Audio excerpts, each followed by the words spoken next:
Blazers no longer have the longest winning streak in the NBA. But we're still going to have fun. Hello, welcome to Rip City Wrap-Up. Joe, Danny, Casey Holdall, nice enough to join us again, Trailblazers reporter. Let us know what you think. Use the hashtag RCWrap-Up. Now what? Because the streak's over, but a couple more games and then the break. So it'll be interesting to see. Let's save that for a little bit later on in the first quarter.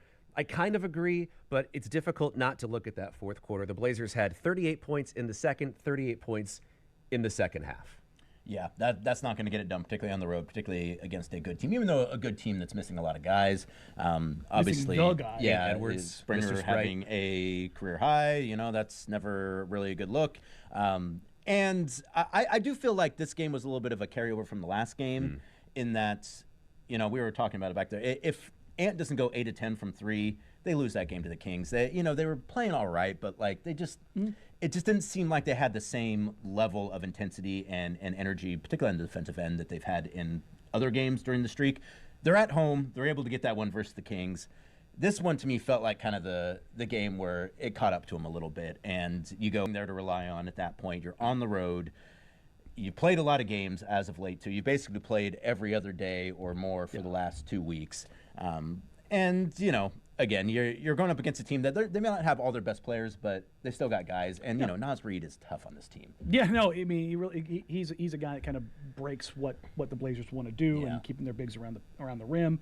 You saw a lot of fouls tonight with the Blazers where they got caught on cross matches, whether it was on Gobert, whether it was on Naz Reid, just being maybe a little bit slow, a step too slow. And I think a big part of it is, you talk about the 8 out of 10 from Ant last game. I think even more than that, this version of this team fed off the fans for maybe the first time ever. Yeah. I remember in the locker room after the game, it was like, oh, the crowd can get like this? He's like, why isn't it like this more often? I was like, well, if you win, it gets like that, Scoot. Give him a reason. I remember telling him, like, that's how it used to be every night, man.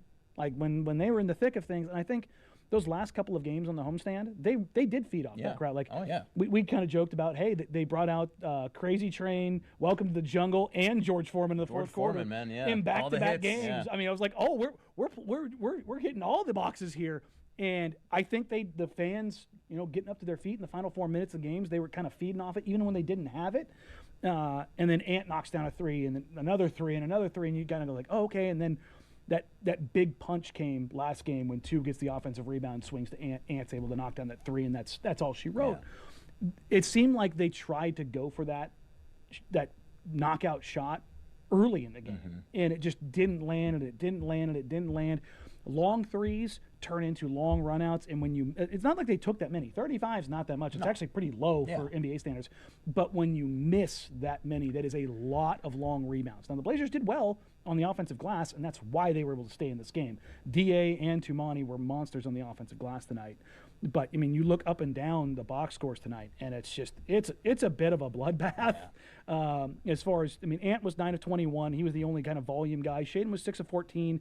But you look at Jeremy and Shaden, they're 1 for 12 combined from 3. And Ant's 3 of 11, which that's not great.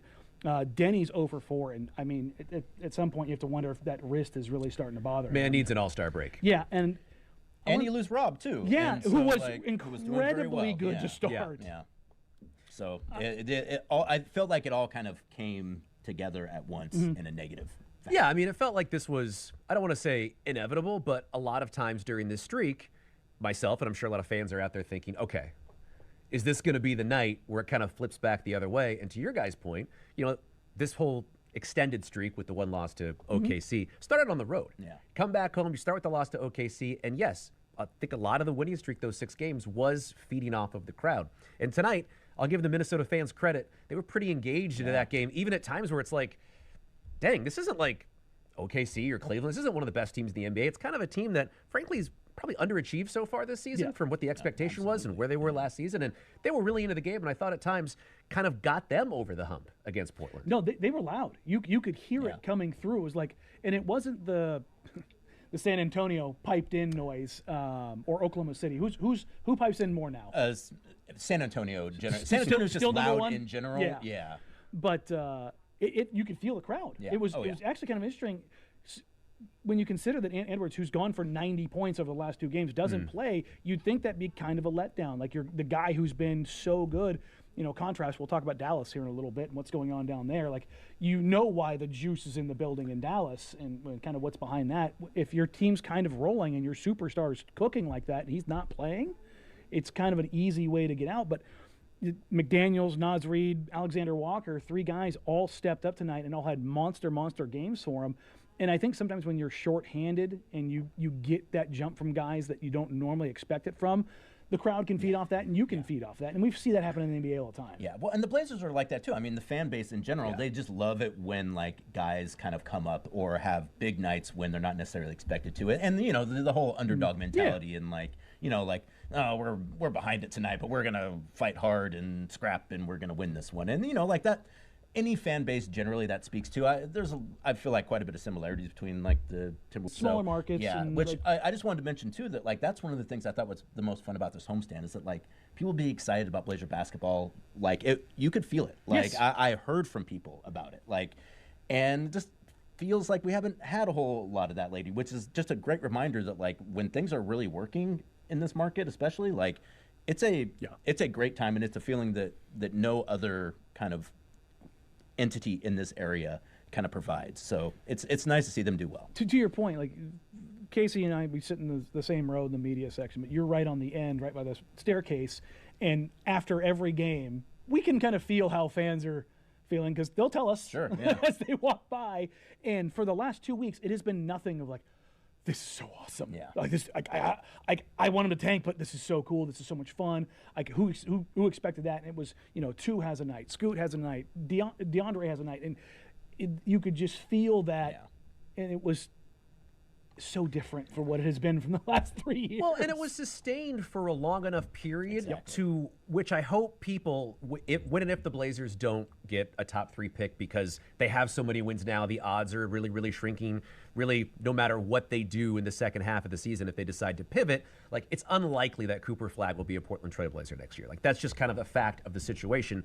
But even though that's the case, and say Portland gets like, I don't know, the 7th or 8th pick, this is a very loaded draft, and winning streak was long enough to where it feels like Blazer fans can say, okay, I can hold on to that feeling. It's something that I can remember. And even though perhaps it doesn't help as much as it could in the long term, if you were to have a season where you get the number 1 pick, obviously, like there is a feeling that I haven't had in so long, Case. It's important to have that, even if it was just for 2.5 weeks to, like you said, I had friends text me like, should I put a couple bucks in the Blazers to win a title? I'm like, I'm done predicting this team. No, but I'm done predicting stuff for this team. Like it's been a really fun ride, and maybe they get one in Denver, or maybe they lose and the things turn. But this is a really important, I think, reflection period now that it's over to say this is okay. Like it's okay this happened. Like I know you're number 1. Cooper Flagg is generational talent. Mm-hmm. A lot of people feel that way, but you're like really placing your flag on how good you think this kid is going to be. Like, don't you even think that even though this lowered the chance for Portland to get him, that it is good for the city and the franchise that it happened? Look, I've long wanted to operate, and when I started doing this 15 years ago, I did operate in a binary fashion of black and white. But you've been around just as long, or longer even. The idea, 18 years? 18 years, yeah. So just, you have your ideas of what you think the NBA is. And the reality of what the NBA is to be honest, starkly different. And it's not like, oh, I know better. Da, da. It's just when you are on the ground level and you talk to people, you have an understanding of like, this is why I've tried to drive home I want Cooper Flagg. I want them to tank. I want them to proceed to go get the best possible player because they need that guy going forward. Period, full stop. But there is another element. The whole 18 players that you can discard 8 different coaches. Not even players, human beings. Yes, human, that's what I'm people. saying. And like the whole idea of like, just sit the veterans down and play the kids. And I'm like, no, those guys all have goals. They all have things that they're trying to achieve. And like, well, they don't matter. Okay, if you try to run an organization like that, you will not have players coming here ever. It's just, that is it's a really important point. And it's just not the right thing to do. No. Like something you got to do what you got to do sometimes, and like you got to make decisions, and you got to make tough decisions sometimes. That's why those guys get well compensated, because sometimes you got to do things that are hard that you don't want to have to do. But if it's going to put your franchise in a better place long term, then okay, you do it. But there is a limit to that, you know. Like at a certain point, like again, these are actual people with, to your point, goals and emotions Yeah. and desires and things You that they can't want to just see chew 'em up happen, and spit and you 'em can't. out. And like, so I thought it was really great that when Joe was asked at that press conference, "Are you guys going? You're doing awesome. We really like what we've been seeing, but we would like to see somebody else come in and do this for us instead." So like The whole like at a certain you point, don't matter. The person that's not here yet that it's just a matters theory more at this point. Exactly. And that's the thing is like a lot of times you have to operate with what you have, and the idea that like and you know, Scoot should be playing 36 minutes, and I'm like, you go ask, and then this is not a shot at Scoot. I shouldn't even use his name. You should because have said people, Shea. yeah, let's use Shea He won't because mind. yeah, no, but I mean like what people think like. Shaden should be starting. Anthony shouldn't be playing. Anthony Simons is a better basketball player right now. There's not a player in the NBA that will tell you otherwise. That's just the way it is. And if you start doing that to guys, they're going to sit there and go, "What are you doing?" Well, a reputation develops. And that's you have earned that right. And it doesn't matter if it's Chauncey's the coach or if Terry's the coach. We all know, everybody screamed about Terry not playing young guys, and how many of those young guys went on to be something more? Do you think maybe he was on to something? Should he have played younger guys? Probably a little bit Probably more. sometimes, yeah. But how many of those guys went on and ended up being stars because they were being held back by Terry? It's like coaches know. And that's not, I'm not saying that Scoot or Shaden aren't players. I'm just saying the reason why they're playing more now and why they're getting more opportunity is that they showed that they could handle more, make this transition. Because if you're a veteran player on this team and you see that a young player is on the rise, they're not dumb.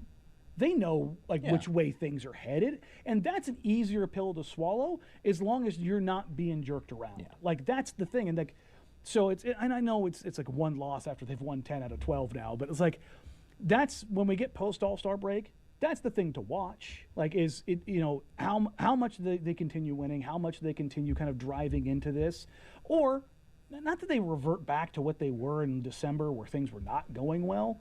I think it probably ends up somewhere in between. Yeah, absolutely.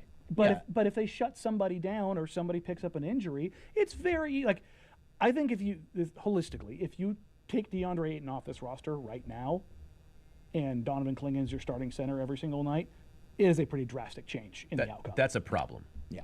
The team looks a lot different. And to your point, it's like we've had the extreme high of the winning streak, and the air is a little bit out of the balloon now that it's ended. And we have this extended period coming up with the All-Star break, a couple games in Denver. But it's going to be really interesting to see, and we'll get to it later, what happens in Denver and kind of what happens post-All-Star break with that big game against the Lakers. And to your point, Danny, I'd be really surprised if they revert back to what we saw in December. Maybe they're not going to win half their games, right? Maybe they'll win a third of their games left. But it just seems like the floor has been raised for this team now, because even tonight, they played one good quarter. Like, the second quarter was really good, and otherwise, it didn't look very good. They turned the ball over a lot. And if this is the floor for this team, where you're able to hang around against a game Minnesota team, even though they don't have Ant, like, that's a pretty good spot to be.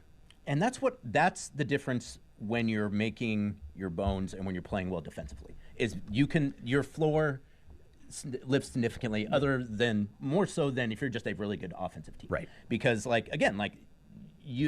you miss a lot of shots tonight, you still got a chance. Like, offense comes and goes. Exactly. Right. Defense is when you're playing it well, when you're doing the things that you need to do, when you're on that travels, and it also again it nights allows when you don't have it. When you don't have it offensively, you can generally depend on having it defensively. Like, you don't often hear people say like, "Oh, we just didn't have it defensively tonight." No. It's always offense. Right. And so if you can play consistent quality defense, you can always. You're much closer to being a sustainable winner than you are if you're just a really good offensive team, because some nights the shots aren't going to fall. But defense, you can always do well defensively. It's kind of always there. Exactly. Yeah. It's not like predicated on if I'm making shots or if I have like a knock, like with Denny, it seems like maybe struggling a little bit physically. Like, you can still play defense that way.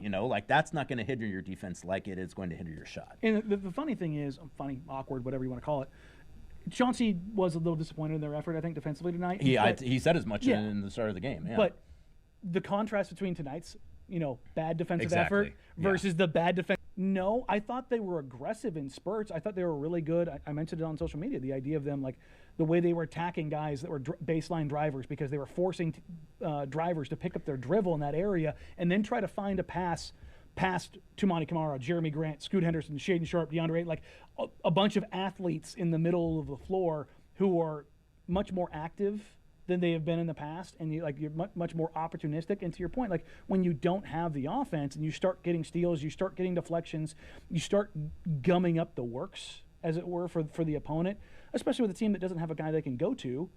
Now you start getting out in transition and getting opportunities, and now you start maybe getting them a little pressured, which is what I thought they did in the second quarter, but that fourth quarter happened.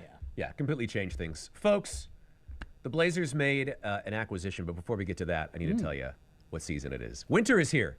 That's right. It happened, fellas. It's the perfect time to check out the new 2025 Subaru models rolling in every day over at Dick Hanna Subaru. Subaru delivers, Dan, with that lifetime powertrain warranty on every new car. Make sure you experience nice of the car business. Over at Dick Hanna Subaru, believe in nice. Visit them today and see why a Subaru is the perfect for the season and your next big assist. All right, it's time for a deep dive into a shallow topic, guys. It's time for Trend BA. Oh. Let's go to the Blazer box. Okay, I practiced.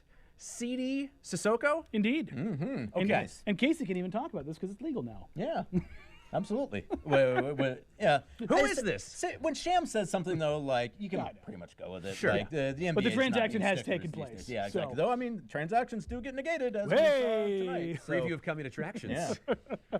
So can we talk about this young man? I know nothing about him. Scoot Henderson's former teammate, G League Ignite. I had somebody tell me that when Scoot found out tonight, he was very excited. Oh, that's awesome.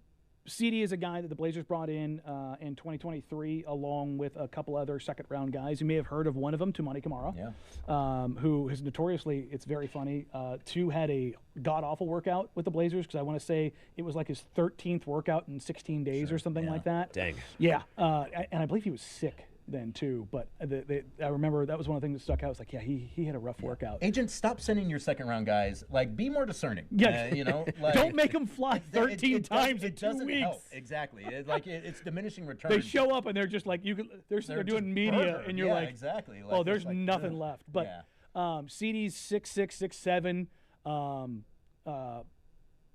I'll just go for it. Big butts matter. He's a There big you butts go. matter all-star. He's Big French, buck right? guy? Yes, he's another Yeah, French guy. Frenchman, yeah. And I tweeted it out earlier in case you were wondering. Yes, Mike Schmitz does have a profile on him from his time at ESPN. Who'd have thought? Yeah, who'd have thought? That is out there if you guys want to read it. But he is a guy that's heavy on tools, light on craft and understanding and IQ so far. Like it is a full, that group that they brought in there in that 2023 draft. They had the guys at the top where they brought in Miller and Scoot, and then they brought in the Thompson twins. And then after that, I think Cam Whitmore was the only other top 10 guy that they brought in. I think that was late. Too. Yeah, he came in late. I think he's, Yeah. I think But after that, it was pretty much all second-round guys, and it was a lot of like grinder guys. Tristan Da Silva, who was a first-round pick this past draft with the Orlando Magic, Julian Phillips, Tumani Kamara. Like the Blazers scouting personnel, they have a type. 6'6" to 6'9", toolsy, athletic, and it's like, hey, what happens if this guy figures something out? Yeah. And that's what they're trying to do. Like if you look at their entire roster outside of Scoot and Ant, that is what they are made up of. It is nothing but 6'6" to 6'9" dudes. Pile of wings. Now it's being able to dribble, pass, shoot, create with size. Like that's and defend multiple positions Yeah. and switch. Yeah. And- And for me, like, this is exactly what you're supposed to use your two-way contracts for. 100%. Like, I really feel like two-way contracts should be more like high value, like, propositions, and where, you know, it's a guy you're taking a chance on who you really think might turn into something. Ibu Baji. Yeah, exactly. He is absolutely blocking everything for the Bucks G League team right Like, now. It's insane. It's like, you know, guards are great, but like, there's so many guards in the NBA. There's so many guys that can score. It's like, for me, it's like if I'm going to go out and like take a chance on a guy and see like, well, this guy's maybe not ready for the NBA yet, but like, let's see what he got. Like, it's guys who are 6'8", 6'9", athletic, have measurables, haven't really put it together yet. You know, maybe, you know, coming from the Ignite, coming from overseas, probably, you know, some coaching probably needs to happen. Like, those are the kind of guys for me. Like, that's what you do with your two-way contracts. Like, Size instead of exactly. taking a risk on someone who's undersized, and maybe they develop into a good defender and they can score. Right. Or a guy that can, like, go out and get 30 for you. It's like, yeah, that's nice, but, like, is that really going to translate to the NBA? Maybe, but probably not. Yeah. Like, give me a guy that's got the measure. It's been interesting talking to the Blazers front office about how they've gone about their two ways, and not just their two ways, but the guys they roster on the G League of like. Danny Connors is the GM for the G League team, and like the things that they have to work in concert. But The big club in the remix. Yeah, but Danny's also got to factor in like one of the things they learned from last year is like you can never have too many point guards. Yeah. Because when one goes down or one gets called up at the end of the year, and all of a sudden you don't have a point guard, you're like, how do we develop the rest of these guys if we can't get them into stuff? And it's like the two things that are on short supply in the G League.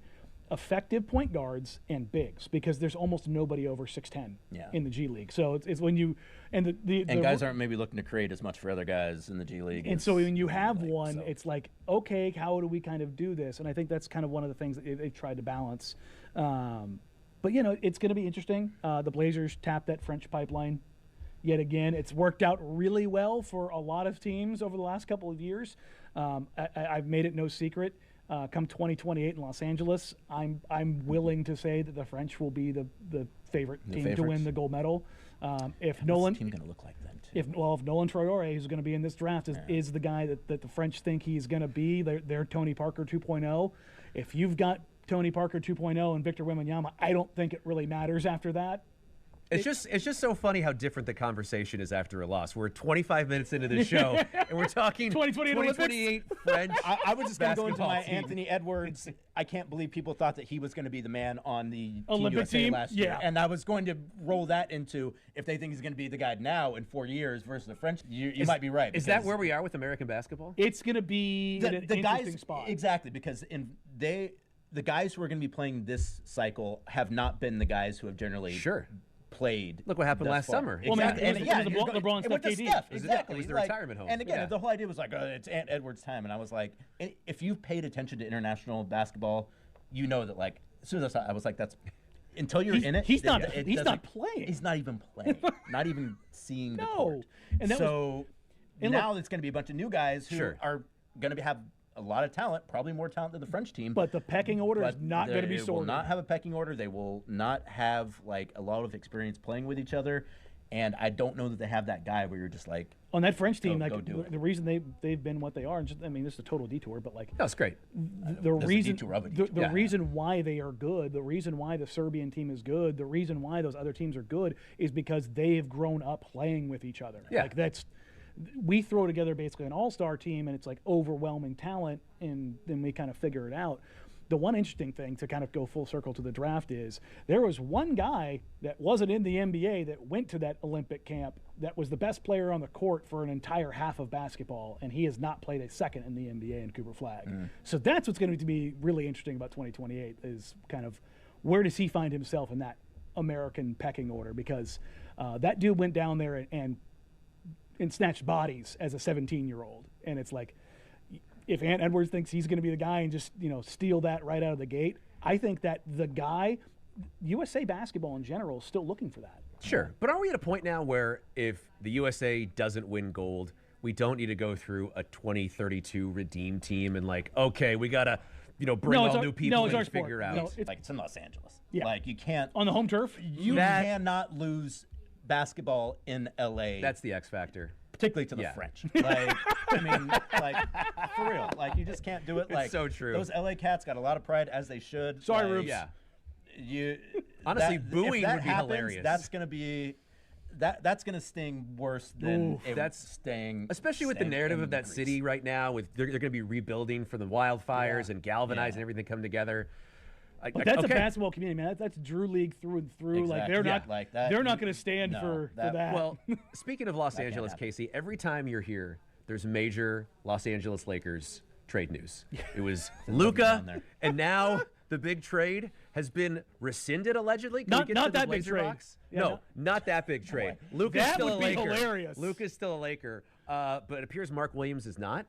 Yeah, and the reasoning behind it is, it's being reported, is that the Charlotte Hornets failed to meet a condition of the trade, which the way that I read that is they perhaps did not disclose an injury, because they are indeed citing a failed physical, and they specified in the public reporting that it was not related to his back, which means that very much there's two possible explanations for this. One, he legitimately failed his physical, which, Casey, you can fail your physical. Yeah. But I mean, if you want to fail a guy, you can find whatever you want to fail. You can be like, I don't like his toenail. Yeah. Like he's got it looks like it's going to be infected. Like, you're like, not sure. No, you can find any reason. Like there is not a single player in the NBA that is healthy. Not one. Like every single player has some little knock in their record where you're like, they've rolled their ankle 7 times and you're like, I don't trust that ankle. Like if you want to cancel it, you can. I wish I brought my tinfoil hat, is that the Lakers PR machine saw Rob Pelinka get absolutely hammered for giving up a 2031 unprotected pick, their recent post-lottery pick in Dalton Connect, to go get a center who, Mark Williams is talented, but he has missed 60% of the games that he has played in. He's just younger Rob with the injury history, right? Yes. Isn't that? He's younger, not bigger. Not as good defensively. No, Well, you sure. were near as good defensively. But the same level of risk. Yeah. Oh, yeah. But actually, I'd argue there's more in Mark Williams because there's a back. Really? Because with Rob, it's the knees. Look. Neither's great. Look. Yeah. It's not good. You're right. And I'll just say this. From my very limited experience with back injuries where I've even minorly tweaked my back, I'm like, oh, this sucks. Now I understand why everybody's like, oh, my God, back injuries suck.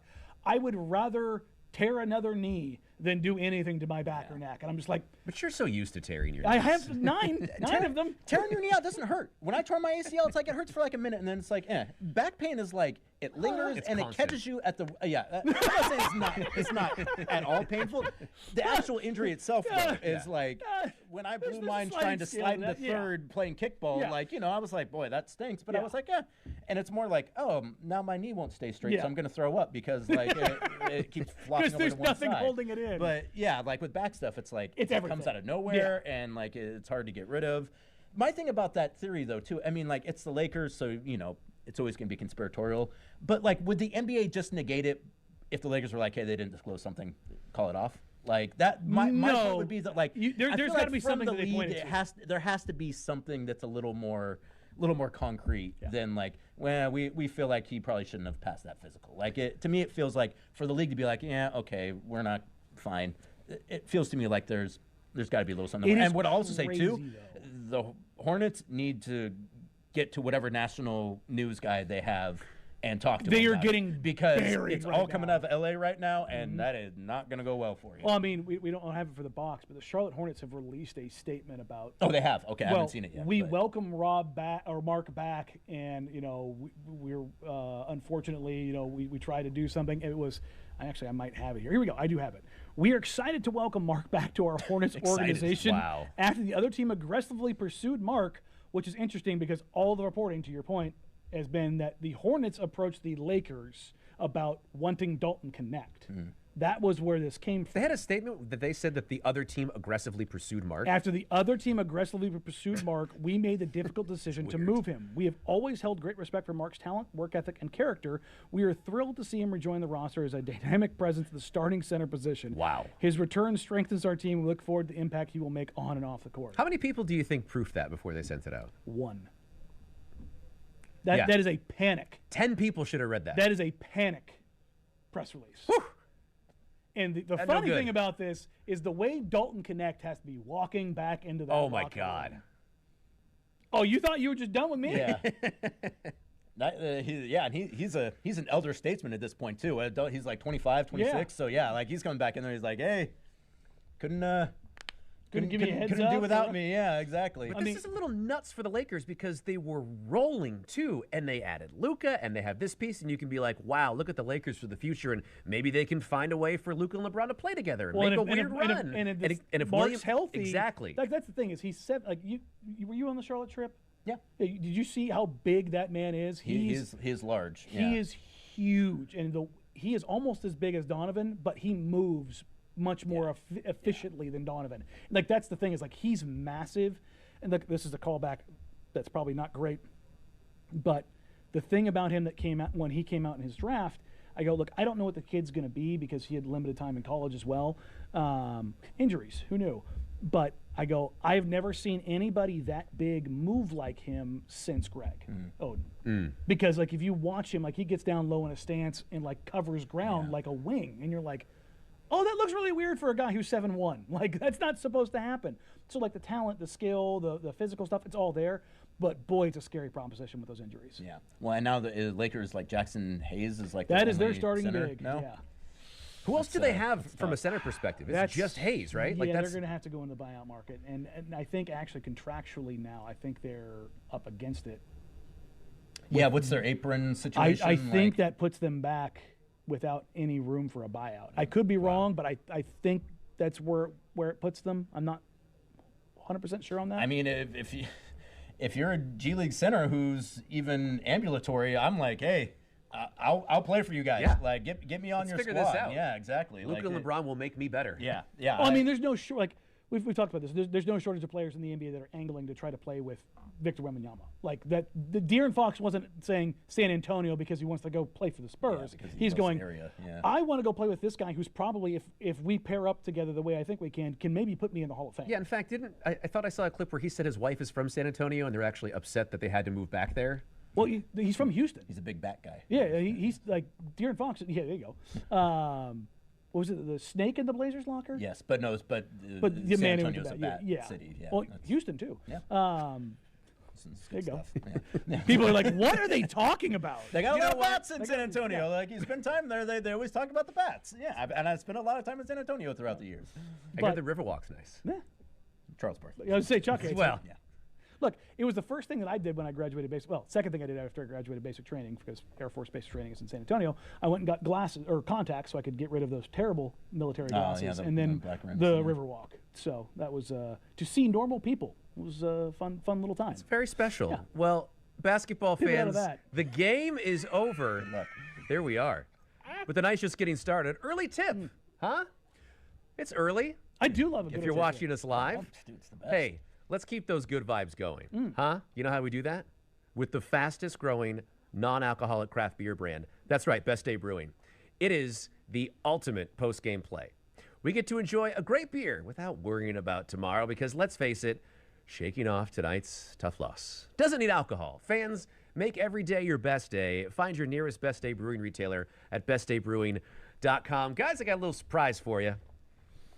Now, Casey, you've never played this before. Danny is very familiar with it. It's time for a round of Yeah or Nah All-Star Edition. So, Casey, this game is very simple. I just ask you a question. I make you a statement, rather. Okay. And you have to say yeah if that is true or nah if it is false. Now, we have 3 questions for each of you. You're the guest. Okay. Do you want set 1 or set 2? I'll go set 2. Set 2. Okay. That means, Danny, you're first. All right, let's go. Danny, yeah or nah? The Blazers had at least one All-Star selection every season in the 1970s. Ooh. Nah, because they didn't have one in 70. I want to not give you that because it is a nah, but you're wrong about the year. What year is it? 75-76 was the only 75, season. 76. It was the only season. Was Petrie he was an All-Star? Correct. Okay. Yes. I couldn't remember, too, if maybe they had one of those rules where, like, every team gets an all-star like they have in baseball. I didn't think they had that I back thought then, that for a but second because there were fewer teams, yeah, but yeah. I no. didn't think Petrie made it the first year. He did? I thought it was 71, 72. Okay. He did. Technically, you get a point. There you go. He gets buckets, too, so I guess that makes sense. All right, Casey. All right. Yeah or nah? Cliff Robinson is the most recent Portland Trailblazer to have a lone All-Star appearance. Ooh. Ooh. Thank you. That's good. Most recent, because, Duck was before that, or I think he was before that. I'm going to say yeah. That's why he's the Trailblazers Yay. reporter. That is a yeah. right. 93-94. The one that would have. Well, like I said, I knew Duck, I think, had one, but it came Duck, after. yeah. Or, I mean, was it 2? I don't want to give anything away. I'm making sure I don't have. It's somewhere in there, okay. As a matter of fact, here we go. Oh, here we go. Danny, yeah or nah? Terry Porter had more All-Star appearances than Kevin Duckworth. I'm going to say, I want to say nah, but I'm going to say yeah. I'm going to say he had 3. That's a nah. Is it a nah? Both had 2. Wow. There you you go. Well, I teed him up for missing that by You did. Yeah. So But yeah, that I was always, very clever. I always smart, think of TP though as having, for some reason, 3. He probably should have Yeah. more. I was stunned by that. I Yeah. thought he should have Yeah. 3 or 4. But That like mid, late, early '90s though. Like I mean, that was like a point guards league. No I mean, question. Just replete with fantastic. I mean, Terry's probably like the 5th best point guard in the Western Conference at that point in time, and it's not even his fault. Yeah. Like you've got the Stocktons and Kevin Johnsons, and like you start going Gary Payton. Gary Payton. You're just like, stacked. oh, that's right, guys that were on the Olympic team, Yeah, and they're yeah. all in the Western Conference. Okay, it is 1-1. Casey, you have a chance to take the lead. Ooh. Bill Walton had fewer All-Star appearances than Rasheed Wallace. Yeah or nah? So I mean, obviously with the injuries, like it trailed off. Sheed was kind of like a border all-star guy. I will say, yeah, Walton had fewer than Sheed. Sorry, that's a nah.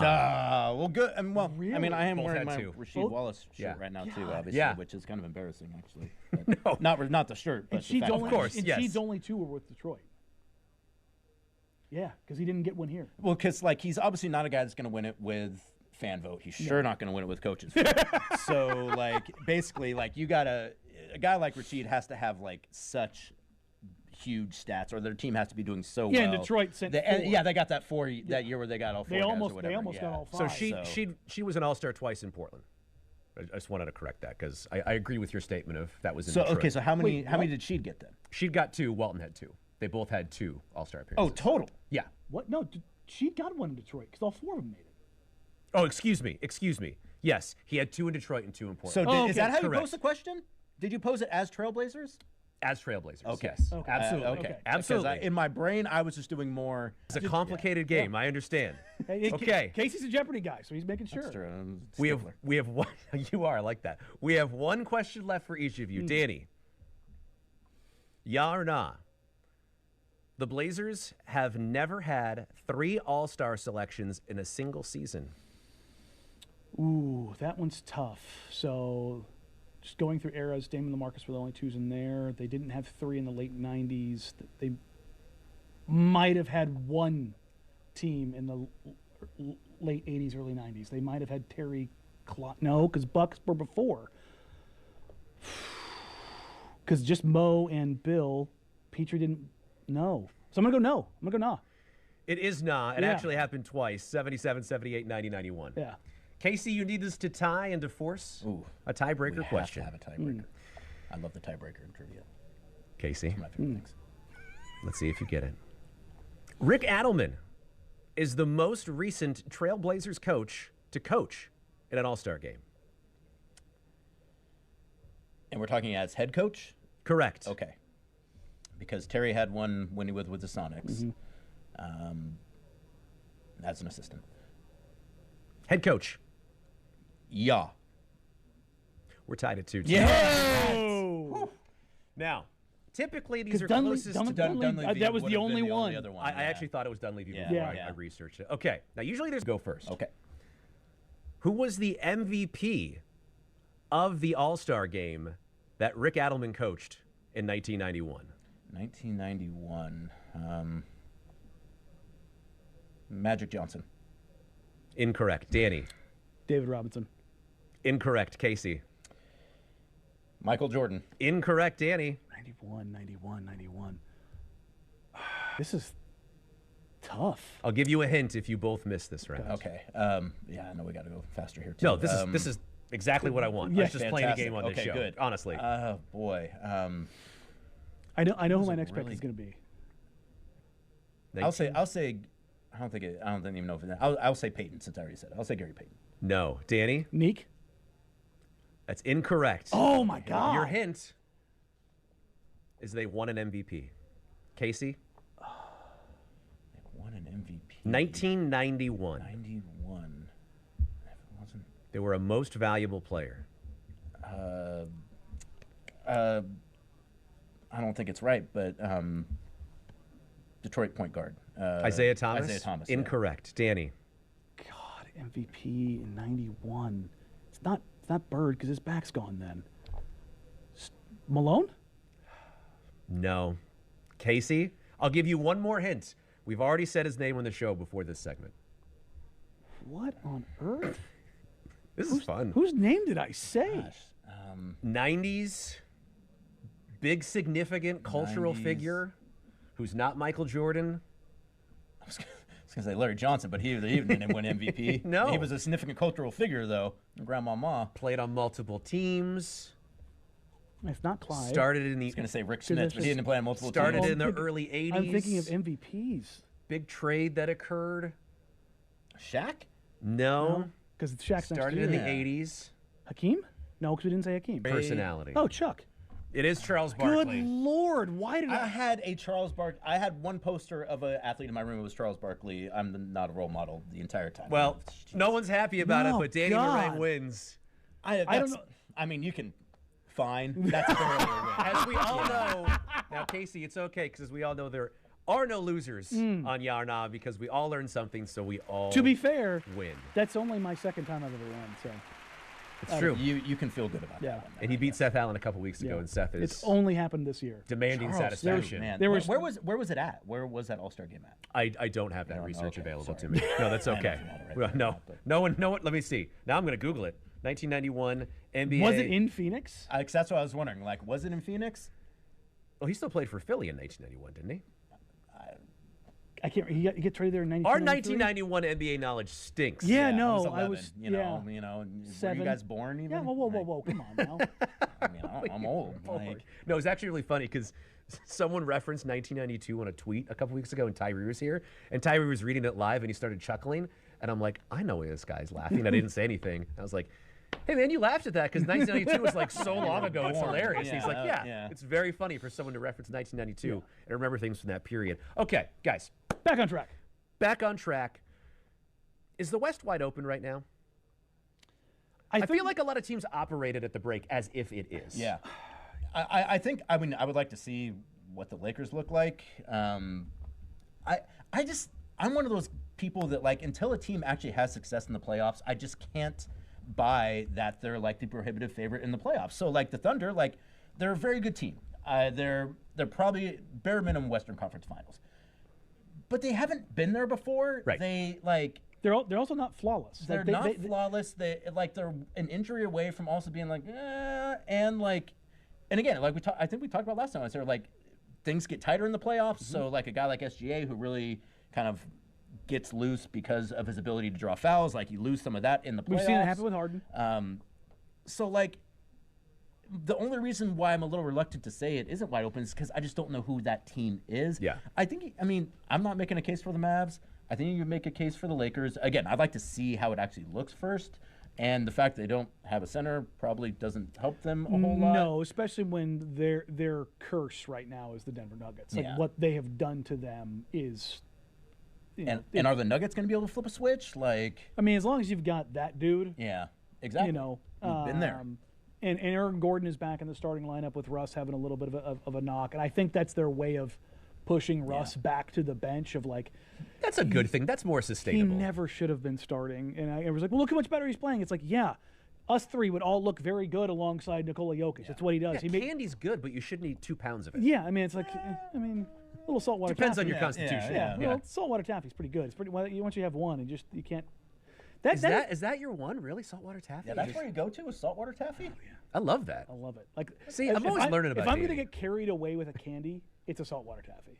Wow. Yeah, Okay. and not like the basic flavors, like the watermelon. Oh, it's so good. Cinnamon for me is like See that cinnamon where it's at. the worst. Peanut butter? I think peanut butter. Peanut butter is really good. See, I'm not a big peanut butter guy, but I'll tell you right now, nothing will ruin my day more than thinking I've got that lemon one and it's the popcorn flavored saltwater I don't know if taffy. I've ever had a pop. Like, I love the popcorn jelly belly. I think it's delicious. that too. much. 'Cause Actually, too. I don't like seek it out, but I don't mind it. If it just pops in there Well, somehow. well, no, Yeah. that's the thing is like it looks like it's one of the like coconut or papaya or whatever. The speckles on it. It looks exactly the same, and when you get the popcorn, it ruins you, man. I'm like, oh, hard pass. Well, that's interesting too. That you're seeking out the lemon because a lot of people don't like lemon flavored things. Look, it's my name. It's my namesake, man. I got to lean into it. Yeah, meringue is. Yeah, that's lemon meringue. Oh, Come on, dog. I was like, lemon is meringue in Italian. Digress too much, but there was someone in We the did. YouTube chat who said I did screw up that question to you. Oh. I don't know if they're right. I'm gonna watch the tape back. Go back to the tape. Yeah, I'm gonna watch the tape back. So. It's gonna be a Twitter war with me and Casey at 2 in the No, morning. I mean, how I phrase this question. And as someone who I think has the ability to be a Jeopardy host, Oh. I think I want to hold you to a certain level that like. No, that's fair. That's the highest compliment you can pay me. Also, That's good stuff. Joe basically just gave you a free pass for anything for giving that compliment. Yeah, you're always welcome on the show. Whatever you want. Not that you weren't serious, before. Though. Like, I mean, you have the bearing. They're watching Don't- because I would love to host a game show. Don't. Let's bash that. talk, on, man. Yeah. Let's talk about Do this. This is fabulous. Mm. Did the Lakers have the most upside, or is the center situation just completely throw a wrench Going into forward, it to a they do. degree? Yeah, and I mean, there are a lot of people. I mean, I think you being one of them. That's like LeBron and Luka is not necessarily like a great match because they kind of do a lot of the same They're things. the same- with they're the ball, same like, kind of Yeah, player. exactly. But also too, it's like It's also I've not a seen problem to have Luka it. enough too, where it's like this guy Can he play always figures basketball it with out. anybody. And LeBron is Yeah. obviously at worst the third best player who's ever played basketball. So like those guys tend to figure things out. And I also think too for him, it's like this is a legacy play, big time. It's like if I can get this one, and it seems like it is open. To answer your question, I do think the West is open. Yeah. I just doesn't. Again, I just don't have that level of trust. In OKC Oklahoma City. doesn't like as good as SGA is, and he's probably going to win MVP. Probably, it's between him and Jokic. I think now. I don't think it's one of those things where his case is more overwhelming than the fact that there's just some fatigue over Jokic and Giannis. Like, Look what happened in the NFL. The same thing happened. Yeah. No, it's not. Josh Allen was better. I want to hear it.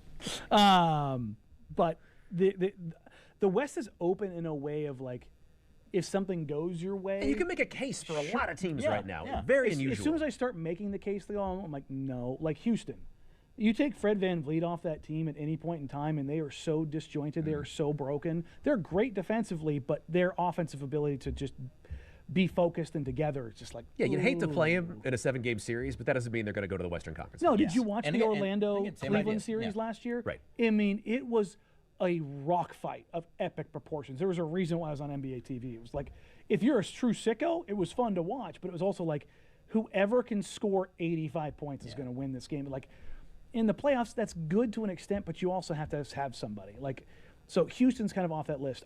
You don't trust the Grizzlies because the volatility of John Morant, sure. and not just the off the court stuff, but he just gets injured. Yeah. Desmond Bane is dinged up again. Like, there's a reason why, like, it leaked out that the Memphis Grizzlies were chasing after Kevin Durant at the deadline. Like, they are trying to get somebody who's a little bit more stamped and certified to be the guy to figure things out. And as you start going down there, like, you see the Nuggets, and I'm like, I mean, Jamal Murray's not. Anything for the what are the Clippers? Any like? That's my dark horse. I'm I done think counting on him. But But the thing is, like, we saw him. But if he's available, Yes, well, I mean, I'm not those- saying you're counting No, on him. you're but 100% as a right. wrinkle, it's very interesting. What was it? The 3 games that he played in last year in the playoffs against the Mavs, where the first 2 games he was, I want to say it was like 36, 7, and 7. It was like, okay, like Kawhi's back, and then the knee flared up on him, and that was all she wrote. Well, the Clippers got deeper today. Did they? It looks like Ben Simmons is going to be a Clipper. Yeah, I know. Simmons, yeah. And I mean, like for real, though, like No, if you no. can get like 4 months out of Ben Simmons, Yeah, like who's let's to go. say? Like, Look, when the Nets came here and we saw him play in person, like, it was functional. Yeah. I was like, yes, he had. I mentioned it after the game. Like, people were. 76ers fans found my tweets and they were very bad. Like, what is this, 2018? Like, talking about Ben Simmons? And I'm like, I don't know, dude. I just want this 6'11" guy throw 5 passes in a single game that most players in the NBA will never throw in their entire lives in the NBA. And he made it look simple. It's like, having that isn't a bad thing to have, right? Like, Yeah, I mean, I just want to go back to the Lakers for just a minute because something I haven't really heard discussed that I think is an interesting the thing in him that Jordan never did and a lot of great players don't, which is I'm okay with playing 20 minutes or being a lesser version of myself and ceding to another superstar because it's going to A, prolong my career, and B, give me another real shot at a title. Like, does I don't know if he has that in him. I don't think we have seen that from LeBron. Instances in which that would have maybe come out, it did not come out. And LeBron has tended to, I won't say put himself first in those situations, but at least like if it's not going well for LeBron, Yeah. it's not Look, I'll going to just go say well. the pecking order in Miami wasn't Dwayne Wade, LeBron James, Chris Bosh. Sure. It was LeBron James, LeBron James, LeBron James, then Dwayne Wade. And they hit But is Luka different? Like, is Luka so overwhelming and LeBron recognizes what Luka is that could be the difference and at the stage of the career? That seems to be the messaging that's coming. And if he did the, like, I'm going to take this guy under my wing and kind of show him the ways, like that's, I think, when you feel like you're part of that success too, like I could see something like that happen because, again, like similar players, kind of like both obviously teens, like can do every single last thing on the court. And heaven forbid LeBron gets him to buy into his workout regimen. And that too, and like just the whole idea, like, hey man, like let me introduce you to a few people, talk about maybe some things you might be able to take that might be able to help you out. A little trip to Florida, maybe yeah, to Germany. Like, you know, like there's some of these nagging injuries you have. We can probably figure some of these things out if we talk to some people. So I think if he does that, I think the rest of the league is in trouble. I mean, and by the way, too, also the Warriors, like, again, you guys see Jimmy Butler play there, but like the guy is a madman. So like, look, locked in Jimmy Butler's a scary proposition. Exactly. Right. Like, who wants to play that team in a series? Look, again, are you going to lose to them in a series? No, but you're going to come out scarred. Like, that's what I think. That's what I think. Feel like most of the teams in the West are. Right. They're good but flawed, and even in the East, the Celtics have been going through it. The Cavs, I thought they made a big-time play getting DeAndre Hunter. If he can be the guy that they need him to be, having a 6'8" small forward who can play defense and figure some stuff out for them. But it's really interesting. And Denver's, I think, an easy switch here to kind of wrap things up for the show. The Blazers go into Denver. They play a home-and-home or a home-home baseball series to close up before the All-Star break. And Denver's been playing better. It will be a real test. And look, the Blazers, through this streak, they have not played a team with a player to the capability of Nikola Jokic. He will test that defense, and if you don't come correct, he will make you pay for it. They did beat Giannis twice, to be fair. I will say, in the streak, they did beat the Bucks. They did come off a back-to-back in which Dame and Giannis both played 41 minutes the night before. Yeah, that's absolutely fair. And now they're going into Denver to play 2 games at Mile High with Cancun in the background. Yeah. Well, and I think you can also get away with like putting 2 and Jeremy on Giannis. You can only get away with having Donovan and DA and hopefully Rob on Jokic, and they're just pulling that far away from the paint. That's not really like the best part of their defensive game. I am interested to think about the conversations folks are going to be happening. The conversation that was happening today, and the conversation that's happening tomorrow, and the conversation that may be happening just among fans, not the organization. Just like, how much does this take the wind out of the sails of what's been going on with the team? And I think that what we see on Monday from the team will be a big indicator of that. If they come out flat on Monday, then it's like, all right, well, that was fun. That win suck can change real quick. Yeah, I mean, you see that throughout the course of the NBA season. You know, we go back way early in the season. The 40-point loss to Memphis, like, oh my God, are they going to blow everything up? To where we are now, to the loss. Like, there were people talking about firing Chauncey. Yeah, no, there were literally people were like, "Is that it?" 11 games of the month nominee in January for how far that goes. It's a pretty incredible turnaround. Denver is going to be fascinating. Right now, they're 3rd in the Western Conference. They've won 6 in a row. Like, they're putting it together a little bit. Like that could be assuming that they would at some point. You would think, because last year, all right, you have the title hangover, maybe some injury luck doesn't go your way, and you know, you don't have the same season you had when you your general manager went the whole way. Punts and says, play your young guys. Exactly. Get ownership maybe. Yeah. Gets a little tight with some things. I've never understood it, the whole idea of like what they've tried to build around Jokic consistently. And okay. Well, we will see you all on Monday. Thank you so much for watching. Casey, thank you so much for being Contested game show. We'll have to go to the tape. Yeah. Look, well, no, I mean they went to the tape. Like the fans don't lie. The fans don't lie. Neither do I. We love you all so much. Bye.